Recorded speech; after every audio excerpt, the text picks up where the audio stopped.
Finding ways to turn Oklahoma's economy around and improve the state's business environment was the subject of another interim study at the Capitol this week.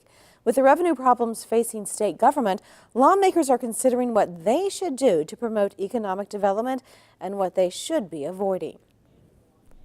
During a joint meeting of the Senate Business and Labor Committee and the House Economic Development, Commerce, and Real Estate Committee, business leaders briefed lawmakers on steps the state should be taking to strengthen and diversify Oklahoma's economy. Two areas that received particular attention were education and infrastructure. Those are the things that our companies talk to us the most about, are those two areas. They're not always completely negative, but they have very deep concerns that those issues need to continue to be addressed. Kurt Foreman is Executive Vice President for Economic Development for the Greater Oklahoma City Chamber of Commerce. Foreman says having a robust education system is vital to providing the workforce businesses will need. His comments were echoed by Brian Thorstenberg with the Tulsa Regional Chamber of Commerce. It is very important from a standpoint of being able to develop creative both training programs as well as incentives. And from the standpoint of highly educated workers, it's somewhat of a challenge to recruit those workers here. For companies involved in highly technical fields, finding a qualified workforce can be problematic. Steve Hendrickson is Director of Government Operations for Boeing. Hendrickson said he's often asked if Boeing is able to find qualified workers in Oklahoma. Short answer is yes, we are. The longer answer is we're probably hiring them from other people in the state who now can't find the people they need. Hendrickson cited the state's aerospace engineering tax credit for helping them recruit engineers and noted that a proposed moratorium on all tax credits considered at the beginning of the 2016 legislative session created some churn within the company. But what that did was it dropped Oklahoma off the list of consideration of several ongoing studies at the time because it introduced the possibility that that tax credit was going away and we could no longer calculate that into our return, so we could no longer build the business case.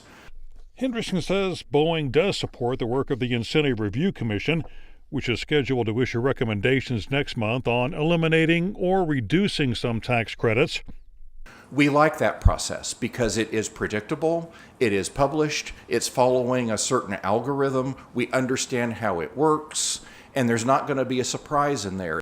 And Hendrickson noted there were some tax credits he believes the state should leave in place. The Oklahoma Quality Jobs Act and the 21st Century Quality Jobs Act are the gold standard. There is no other state that can touch that set of incentives. But former Secretary of Commerce Larry Parman cautioned against relying too heavily on tax credits and incentives. Some people believe that economic development comes down to trying to buy the business. And you can buy the business through a combination of incentives and so forth. I do not believe that that's a game Oklahoma can win.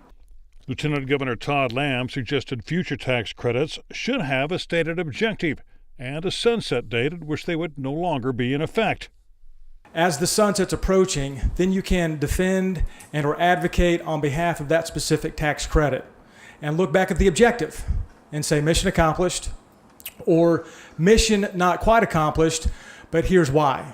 Here are some challenges we've had that we did not foresee with our state budget, with this industry, with our economy, with X, with Y, with Z.